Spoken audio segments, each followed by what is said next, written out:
یہ تقریباً 12:30 ہو گئے ہیں. یہ روٹین سے ہٹ کے ہے کہ ابھی تک وہ کوئی پٹرول کی قیمتوں میں کمی کا اعلان نہیں ہوا.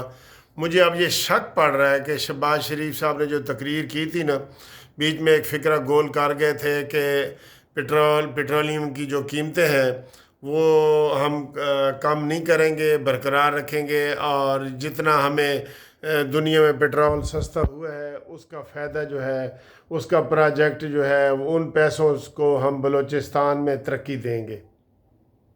نہیں سر جی، نامنظور. اگر یہ میں نے یہ بات سچی ہے، یہ بات ابھی تک لگ رہا ہے مجھے یہ بات سچی ہے کہ وہ پٹرول کم نہیں کر رہے ہیں. پٹرول کی قیمتیں 10 سے 15 روپے کم ہو رہی تھیں، ٹھیک ہے. ابھی تک یہ روٹین سے ہٹ کے 12 بجے ہو جاتی ہے، 12:30 ہو گئے ہیں، ابھی تک قیمتیں کم نہیں ہوئیں. اور اگر یہ قیمتیں انہوں نے منتقل کی بلوچستان کو، تو کیا پورے پاکستان کے غریب عوام کا نوالہ چھین کے آپ ان کو جو ہے بلوچستان کو فائدہ پہنچا رہے ہیں؟ پورے غریب عوام کا نوالہ چھین کے. آپ کی تنخواہیں تو ڈبل ہو گئی ہیں، نیپرا کی تنخواہیں تو 32 لاکھ روپے ہو گئی ہیں، اور جو ججوں کی تنخواہیں ہیں وہ 50 لاکھ تک پہنچ گئی ہیں.